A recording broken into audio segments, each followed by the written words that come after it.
Now, Google Maps works across most platforms, PCs, Macs, and Android. And there may be stylistic differences, but the process should be pretty much the same. And in terms of Google Maps, as I mentioned in the intro, we're going to be focusing on just one small part of it, but probably the key part, which is what all maps are supposed to do, which is help you find your way from A to B. So in using Google Maps to find directions to wherever, what's the first step?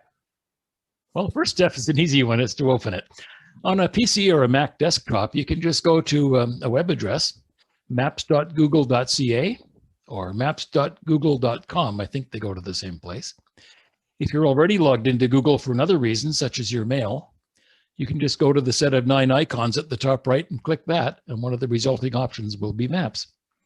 So on a phone or tablet, it's even easier. You just open the Google Maps app. And let's do that now.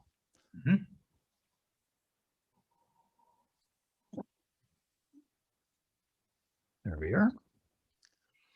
And we're still here. Yep. What we've done here is it's opened at my location. And you're going to ask me, I'm sure you're going to ask me about location services, but this actually is where I live. It's placed me, given me some information. There's a search box and some other stuff that doesn't matter. And over to you, Kurt. I guess my question is, do you have to give permission to Google to know your location? Mostly, yes. It's possible that sometimes when you're traveling, it can use the local cell towers to figure out where you are. It's not something reliable. So what I like to do is go to, in my iPhone, I go to Settings, Privacy, and turn Location Services on. Okay. Okay. And only if I make my location unavailable by turning that off, there are really only two important differences. The phone doesn't know where we are, and it doesn't know where home is. So if I could say, if I wanted to say, take me from where we are to home, or from home to some other place, it goes, I don't know, type them in. Maybe I can help you. Okay. All right. So we'll look at one that is not unlike that. I decided I wanted to go to IKEA in Coquitlam, so I used the search box that I mentioned earlier. Typed it in, and there it is. It's found it. Well, that's easy. Okay. At this point, we don't need, this is independent of whether it has location services or not. But once they pull up the directions, side trip, if you really want to be cool, it'll ask you this. If you want to search with your voice, just select the microphone app and it'll say, may I turn on the microphone? And you say yes, but that's just for later. Let's do this. My location to IKEA Coquitlam. Now look, it's already given me a route because it knows where I am. Right. If I had location services turned off, it would not have done that. It would have made me type something in there. Into your location. Yeah. Yes. The other option it might have said is I could choose home from a list of locations. But right now, if I had location services off, it wouldn't know that, so it wouldn't offer it to me. So, okay, so we have a way to get to, we have actually two ways to get to IKEA from your house. Yep. Now, is Google just being helpful at giving you two, or? It's surprisingly helpful. It's surprisingly smart. For example, if there happened to be a traffic delay right now on one of those routes, it would choose the other one. You mean it would know automatic, somehow it's keyed into traffic report? And as far as I can tell, it seems to consider things like how many stoplights are there, which one has fewer left turns, which one has a smoother flow of traffic. It's a constantly developing algorithm, and I'm quite impressed. I've rarely been disappointed in the route it gives me. But it's showing me here that it doesn't matter very much. These two are approximately equal. Okay, so if it was a bad traffic day on the blue route, the gray route would become blue? I don't know if I have a screenshot for that. It may come up later. Well, you can see a little bit. There are some orange sections in here. Yeah. And I'm sure if you've ever driven across Columbia Street, you know there are some places where it really slows down. There's a light at Richmond that sometimes has a very long cycle, and with the amount of traffic there is there, it piles up, and of course it takes a while to get going again. Google knows that. Interesting. It really is. Okay, so we have a screen. We have our screen is telling us the directions.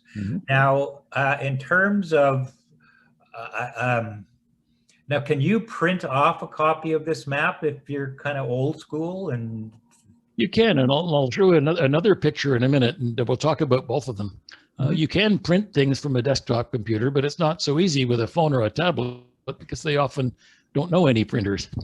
On an Apple device, I would take a screenshot and it ends up in my photos folder. I'm sure it's similar on an Android phone or a tablet.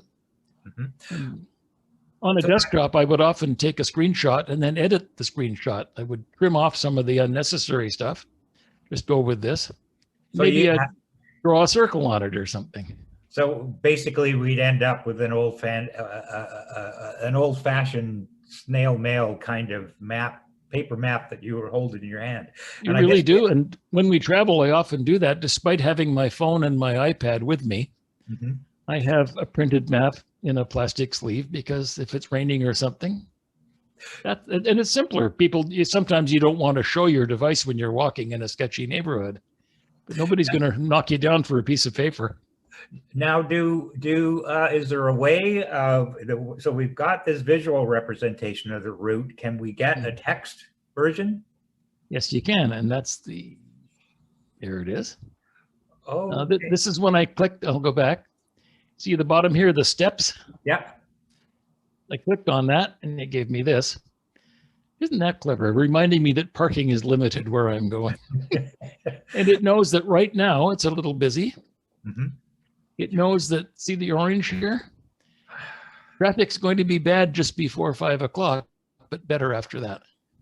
It's just rush hour. Well, not on Sunday, but anyway.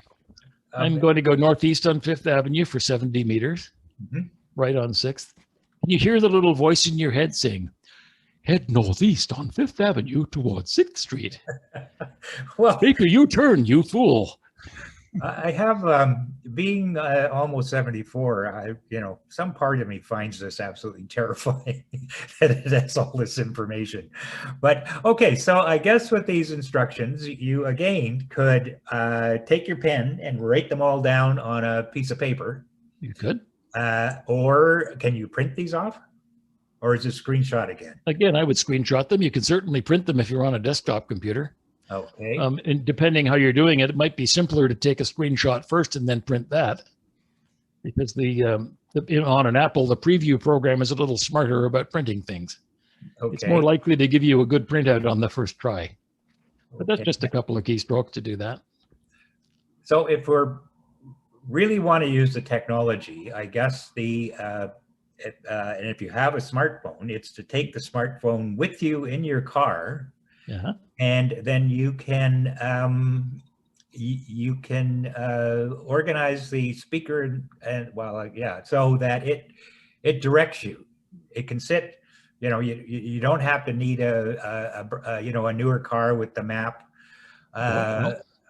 or you don't have to run it through your car speakers. You can just use the speaker in your smartphone and have it sitting, I guess, in the passenger seat or whatever. So how do you do that?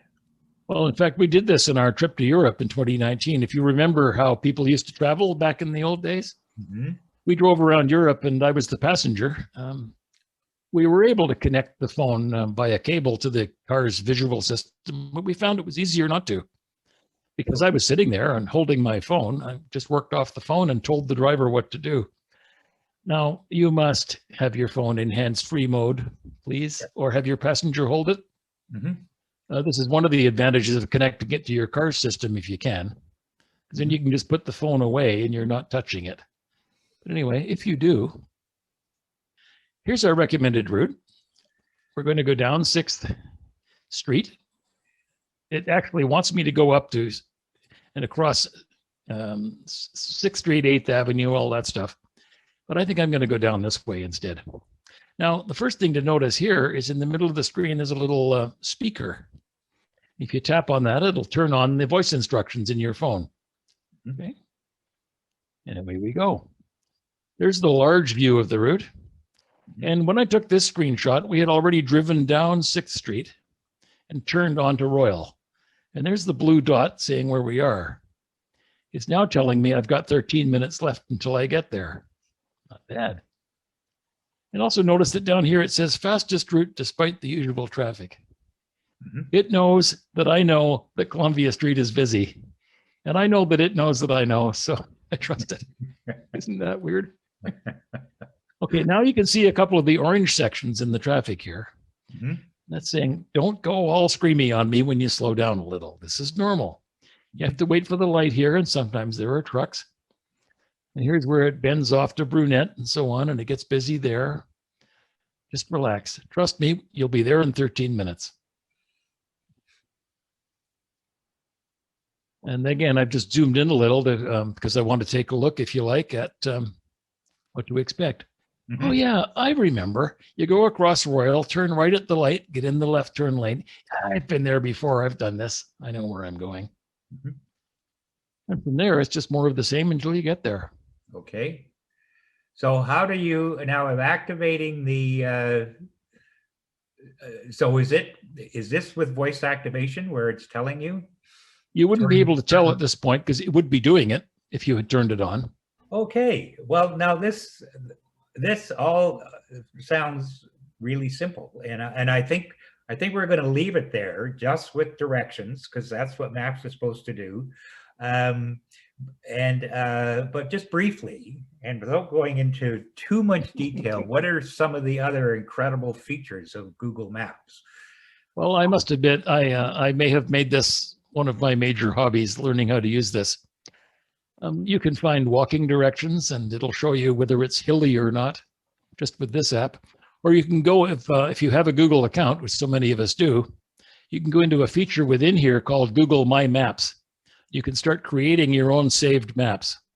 It automatically saves them and you can put routes on there. You can use it to find things, learn about them, put things in sequence, just generally plan out your trip at all kinds of levels. The fanciest thing I do is when I plan a trip, I put a bunch of things I want to see on the map. And then I put another layer on in a big city and show where the public transit system runs. And when I go to plan out my days and the chunks of my trip, it's an absolutely priceless tool. But it's a deep rabbit hole. And unless you're looking for a new hobby, I wouldn't recommend going too deeply into it. It can be quite addictive. Yes, that I wasn't aware, but okay. I think this worked really well, and I want to thank you for this instruction. And hopefully, we will find some other technical things that we can talk about using this same format. So, thank you very much. Thanks for having me. Bye now.